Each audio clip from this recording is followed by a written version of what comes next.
Hello students. अगर मैं आज आपको यूं बताऊं कि आप इंडिया से अगर रशिया चले जाते हो तो आपका वेट जो है वो बढ़ जाएगा, ये बात में कितनी सच्चाई है और कितनी झूठ है ये बात, ये आज का वीडियो देखने के बाद आपको पता चल जाएगा। जी हाँ, यानी कि अगर मैं आपको बोलूं आप इंडिया से रशिया चले जाते हो, इंडिया से कनाडा चले जाते हो तो आपका जो वेट है वो बढ़ जाएगा। ये कितना सच है और कितना झूठ, इसका पर्दाफाश आज होने जाएगा आज के ये वीडियो लेक्चर में। और आज के वीडियो लेक्चर में हम देखेंगे regarding acceleration due to gravity, ये कैसे चेंज होता है, ये कैसे वैरी होता है।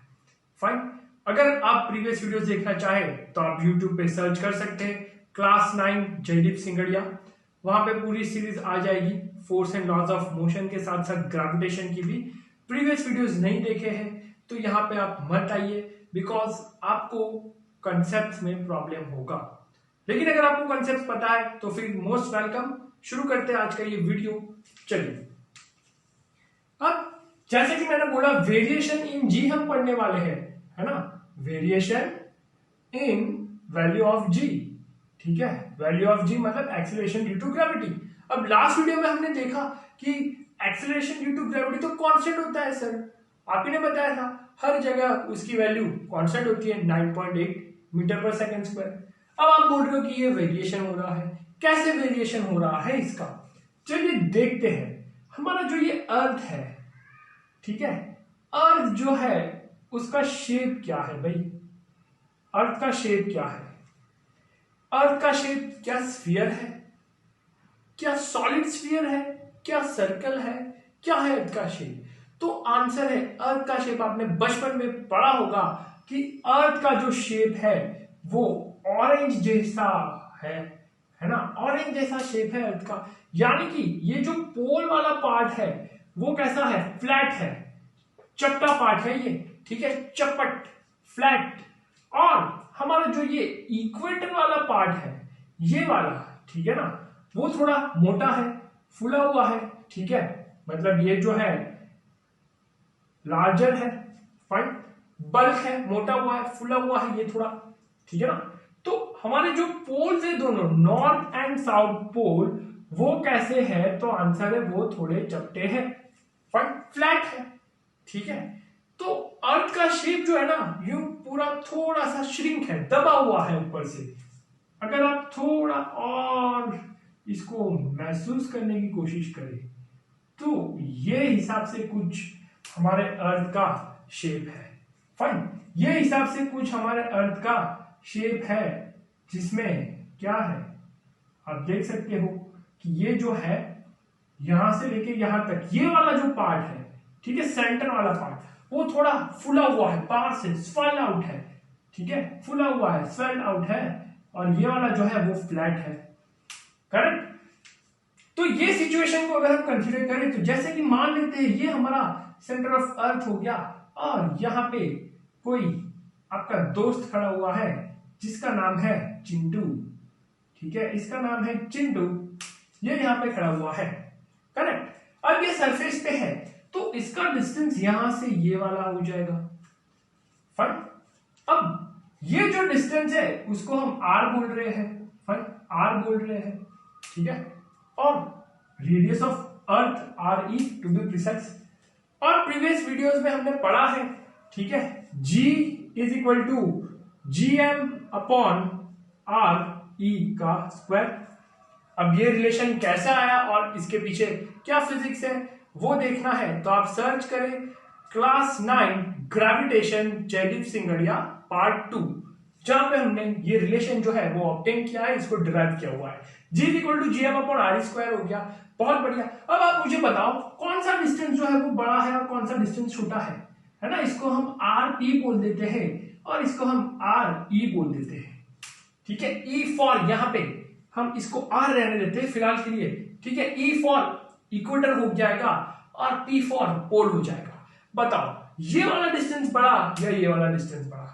अब फिगर से आप एनालिसिस कर पा रहे होंगे कि रेडियस ऑफ इक्वेटर जो है यानी कि आर ई वाला डिस्टेंस जो है वो बड़ा है रादर देन आर पी वाला डिस्टेंस, यानी कि पोल का जो डिस्टेंस है वो जो है क्या है, छोटा है, मैं ऐसा बता सकता हूं radius of pole is less than radius of equator, या distance of pole from centre is less than distance of equator from centre. Equator वाला डिस्टेंस बड़ा है। अब देखो ये फॉर्मूले में अगर ये चीज हम एप्लीकेबल करें तो क्या हो जाएगा, अगर ये वाला डिस्टेंस जो है वो छोटा है, इनवर्स रिलेशन है ना, ये वाला डिस्टेंस अगर छोटा है तो एक्सेलरेशन ड्यू टू ग्रेविटी ज्यादा हो जाएगा, इनवर्स रिलेशन है, एक कम तो दूसरा बढ़ेगा, उल्टे उल्टे चलेंगे, अपोजिट। ठीक है, अगर ये जो है ज्यादा है, अगर डिस्टेंस ज्यादा है तो एक्सेलरेशन ड्यू टू ग्रेविटी कम हो जाएगा, और अगर डिस्टेंस कम है तो एक्सेलरेशन ड्यू टू ग्रेविटी ज्यादा हो जाएगा। तो आप मुझे बता सकते हो ये रिलेशन से क्या मैं ऐसा लिख सकता हूं, acceleration due to gravity at pole is greater than acceleration due to gravity at earth. क्या ये मैं रिलेशन लिख सकता हूं ये रिलेशन की हेल्प से? तो आंसर है हाँ, बिल्कुल सही। देखो पोल का डिस्टेंस जो है वो कम है, पोल का डिस्टेंस कम मतलब एक्सेलरेशन ड्यू टू ग्रेविटी कैसा हो गया, ज्यादा हो गया, इनवर्स रिलेशनशिप।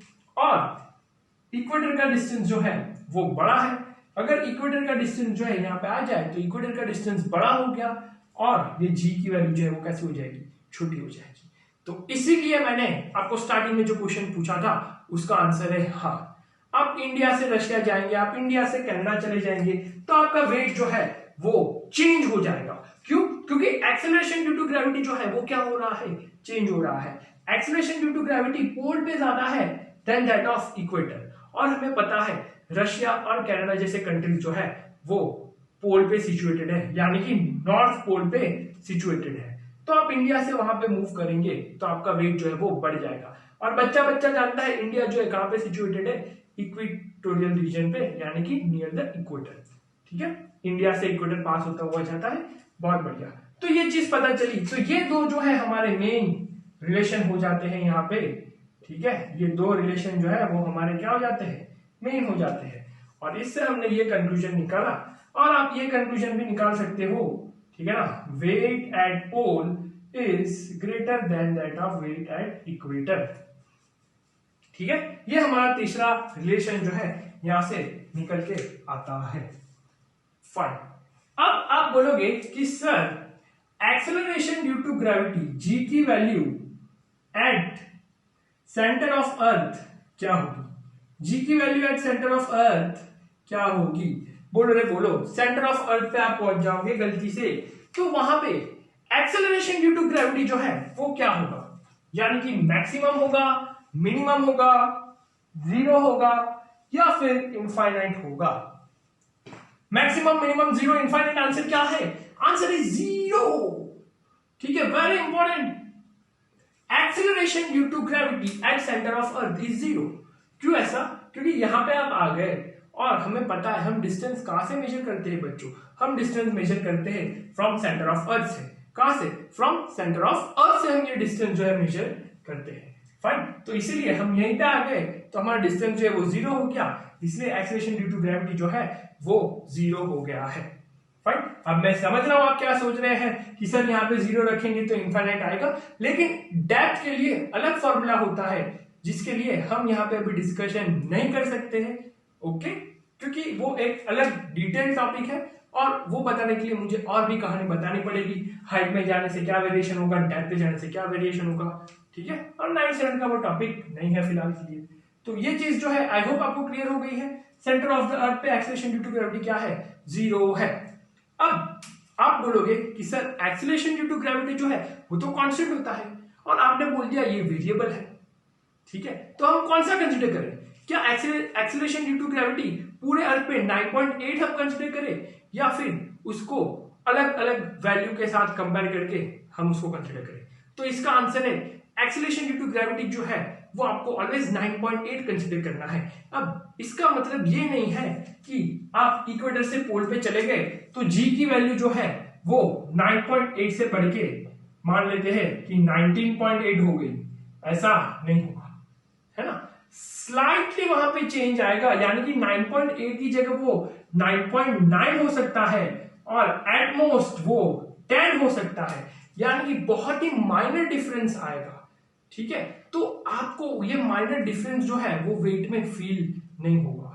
ठीक है ना। जैसे कि अगर मैं सिंपल एग्जांपल लूं कि मैं आपको सिंपल एग्जांपल लूं कि ये 9.8 है, ठीक है। कोई चीज को आप 9.8 से मल्टीप्लाई करो और कोई चीज को आप 10 से मल्टीप्लाई करो। सपोज हम 5 ले लेते हैं तो 9.8 इंटू 5 क्या हो जाएगा, 8 5 जा 44, 9 5 जा 45, कितना हो गया 49, ठीक है। और इसी को हम अगर क्या करें 10 है, ठीक है ना, 9.8 की जगह 10 ले लेते हैं, 10 इंटू 5 तो ये कितना 50, 1 kg जो है उतना डिफरेंस यहाँ पे हमें फील होता है मैक्सिमम, है ना। और उसी तरह आपका जो ये वेरिएशन है वो वैरी करता है, बहुत ज्यादा वो वेरिएशन नहीं होता, बहुत माइन्यूट लेवल पे वो वेरिएशन होता है, काफी नेग्लिजिबल होता है, इसलिए हम उसको कंसीडर नहीं करते हैं। इसलिए हम अर्थ के पूरे सरफेस पे जी की वैल्यू कितनी लेते हैं 9.8 कंसीडर करते हैं always for numericals and other calculations, क्योंकि जो चेंज हो रहा है जैसे कि मैंने आपको यहाँ पे बताया बहुत ही माइन्यूट होता है और इतना माइन्यूट चेंज जो है वो काफी नेग्लिजिबल होता है, तो उसको हम कंसीडर नहीं करते। फाइन, तो इसका आंसर जो है जी की वैल्यू वेरिएबल होती है, बट वो वेरिएशन इतना ज्यादा नहीं होता, इतना लार्ज स्केल पे नहीं होता कि वो हमें इफेक्टिव उसकी वैल्यू देखने को मिले। फाइन, वो हमें इफेक्टिवली देखने को मिले। तो इसी के साथ आज का लेक्चर जो है वो एंड हो रहा है। आज का टॉपिक बहुत ही छोटा सा, बहुत ही प्यारा सा, लेक्चर नहीं बोलेंगे इसको, हम शॉर्ट मूवी बोलेंगे। नेक्स्ट वीडियो में हम पढ़ने वाले हैं मास और वेट के बारे में, उनके बीच क्या डिफरेंस होता है और वेट जो है वो कैसे एक्सेलरेशन ड्यू टू ग्रेविटी के ऊपर डिपेंड करता है और वो कैसे अपनी वैल्यू चेंज करता है।